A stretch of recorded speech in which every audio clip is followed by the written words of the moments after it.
यह भी है कि डोनाल्ड ट्रंप, जिन्होंने इस युद्ध को हवा दी, जिन्होंने इजराइल को हवा दी, नेतन्याहू को आगे किया और युद्ध लड़ा और कहा कि परमाणु बनाने के बहुत करीब हैं, वो फिर से अपनी बात से बदल गए।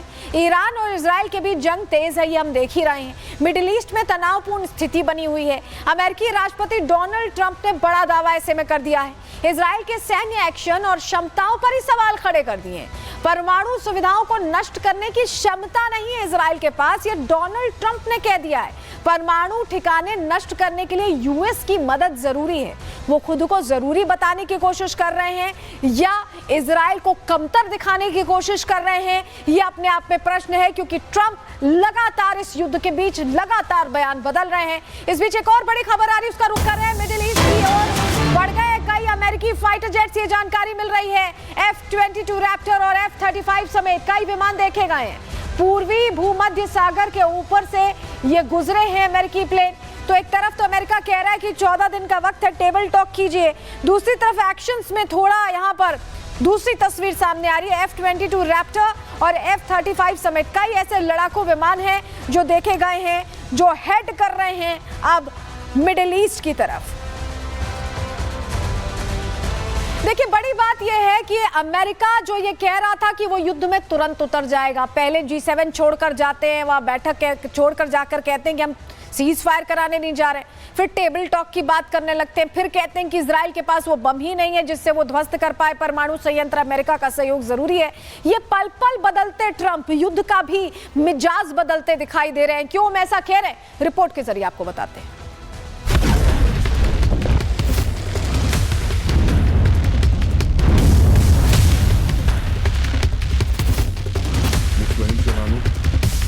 ईरान के परमाणु प्रोग्राम से सबसे ज्यादा खतरा इजराइल और अमेरिका को है, जिसके चलते इजराइल तो सीधे जंग में कूद गया, ईरानी परमाणु ठिकानों को निशाना बनाया, खामनेई के खास सिपह सालारों को मौत के घाट उतार दिया। लेकिन अमेरिका अभी तक ना तो जंग में कूदा और ना ही खुलकर इजराइल के साथ मैदान में खड़ा हुआ। उल्टा डोनाल्ड ट्रंप बार बार ईरान से टेबल टॉक की बात कह रहे हैं, ईरान को बार बार मोहलत दे रहे हैं, जबकि ना तो सुप्रीम लीडर बातचीत को तैयार हैं और ना ही ईरान के विदेश मंत्री को अमेरिका पर भरोसा। जब तक इजराइल हमले जारी रखेगा, हम किसी भी पक्ष से बातचीत के लिए तैयार नहीं।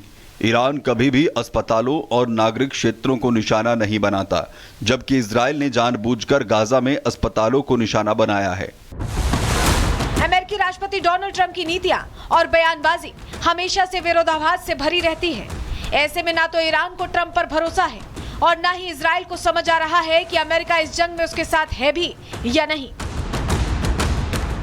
ट्रंप ने दावा किया था कि उन्होंने ईरान को परमाणु समझौते के लिए समय दिया था, लेकिन इजराइल ने वो मोहलत पूरी होने से पहले ही जंग का बिगुल फूंक दिया। आवाज का ये पूरा इलाका ये धुआं होता दिखाई दे रहा है। ये तस्वीर आपको दिखा रहे हैं जो बता रही है कि कितना नुकसान यहां भी पहुंचा है। तो ऐसा नहीं है, इजराइल भी लगातार अटैक कर रहा है और रणनीतिगत तरीके से कर रहा है।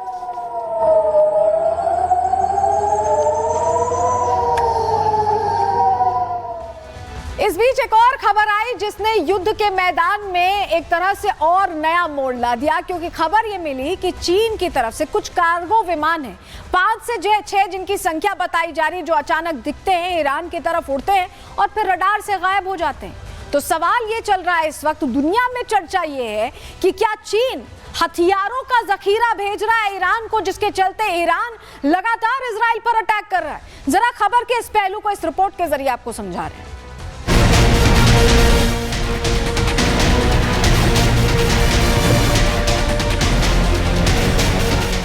क्या इजराइल ईरान जंग में चीन की हो गई है एंट्री?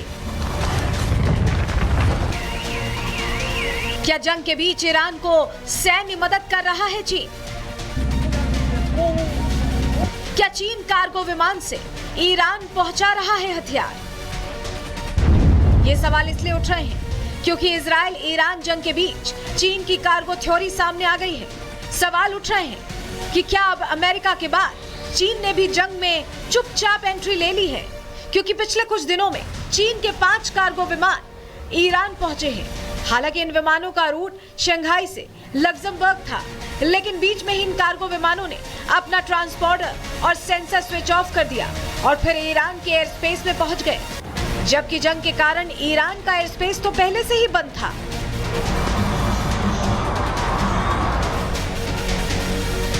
एक डेटा के मुताबिक 14 जून से अब तक कम से कम 5 बोइंग 747 विमानों ने चीन से ईरान की ओर उड़ान भरी है। इन विमानों ने चीन के उत्तरी हिस्से से पश्चिम की ओर उड़ते हुए कजाकिस्तान, उज्बेकिस्तान और तुर्कमेनिस्तान को पार किया और जैसे ही ईरान की सीमा के पास पहुंचे वो रडार से गायब हो गए। रिपोर्ट्स के मुताबिक इन विमानों का अंतिम गंतव्य लग्जमबर्ग दर्शाया गया है, लेकिन कोई भी विमान यूरोपीय हवाई क्षेत्र में दाखिल नहीं हुआ। इससे इन उड़ानों की मंशा और भी ज्यादा संदिग्ध हो गई है।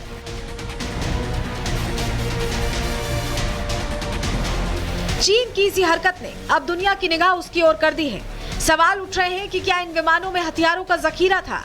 क्या चीन अपने हथियारों से ईरान की मदद कर रहा है? और अगर चीन ऐसा कर भी रहा है तो ये सीधा अमेरिका को चुनौती है, क्योंकि इस कदम से अमेरिका और चीन सीधे सीधे आमने सामने आ सकते हैं। इन कार्गो विमानों के ईरान पहुंचने की टाइमिंग से भी कयासबाजी तेज है, क्योंकि इनके पहुंचने से ठीक पहले अमेरिकी राष्ट्रपति डोनाल्ड ट्रंप ने ईरान को धमकी दी थी। कहा था कि अगर ईरान ने अमेरिका पर किसी भी तरह से हमला किया तो अमेरिका पूरी ताकत से ऐसा जवाब देगा जो पहले कभी नहीं देखा गया होगा। अमेरिकी आर्म्ड फोर्सेस की पूरी ताकत आप पर टूट पड़ेगी।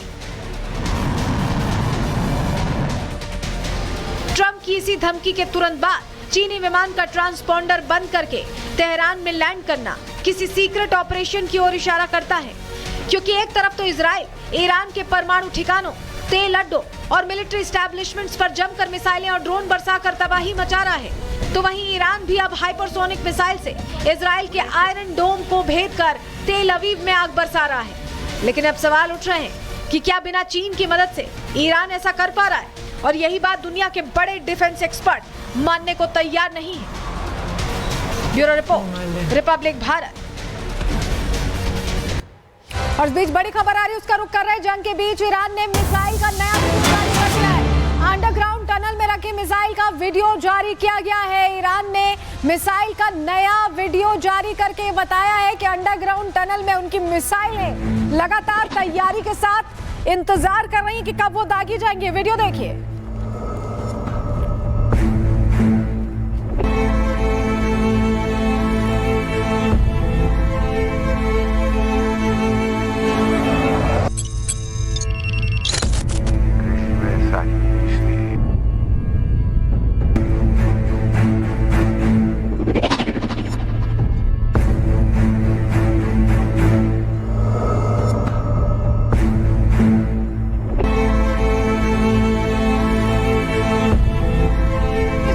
दिखा रहे हैं, इसमें आप सिलसिलेवार तरीके से मिसाइल्स देख रहे हैं जो ईरान की तरफ से वीडियो जारी किया गया है। अब तक आईडीएफ वीडियो जारी करता था, अब ईरान इसमें भी उनसे आगे निकलने की कोशिश कर रहा है।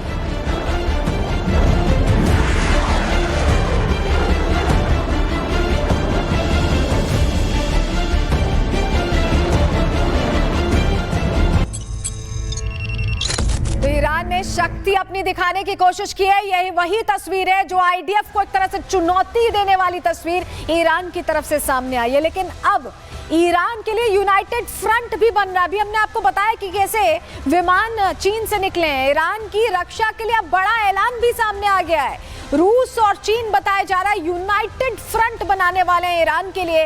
रूस और चीन मदद के लिए आगे आ रहे हैं। डोनाल्ड ट्रंप को एक तरह से सख्त संदेश रूस और चीन यहां देते दिखाई दे रहे हैं। अमेरिका को जंग में एंट्री से रोकने की रणनीति भी कही जा सकती है और प्रोटेक्शन की कोशिश भी कही जा सकती है। रूस और चीन ने इजराइल के एक्शन की निंदा की थी, आपको याद होगा। ये खबर हमने कल आपको प्रहार में बताई थी। इजरायली हमले को संयुक्त रूप से जो चार्टर है उसका उल्लंघन उनकी तरफ से बताया गया था। तो समझिए पहले ही ये उनकी तरफ से कहा गया है और अब वो पूरी तरह से इस रणनीति के साथ आगे बढ़ रहे हैं कि अब अटैक होता है तो चीन और पुतिन खड़े हैं ईरान की रक्षा के लिए। इस भी जरा तस्वीर देखिए, ये ईरान की तस्वीर है, कोम का वो इलाका जो दहलता दिखाई दे रहा है इजराइल के अटैक के बाद। ये तस्वीर देखिए, ये तस्वीर बता रही है कि इजराइल अब कोशिश ये कर रहा है कि अलग अलग जगहों पर स्ट्रैटेजिक अटैक्स जारी रखें, क्योंकि इजराइल की मैसेजिंग पूरी, अमेरिका भले अभी 14 दिन का वक्त ले रहा हो, लेकिन इजराइल ये बता रहा है कि उनके अटैक्स रुकने वाले नहीं।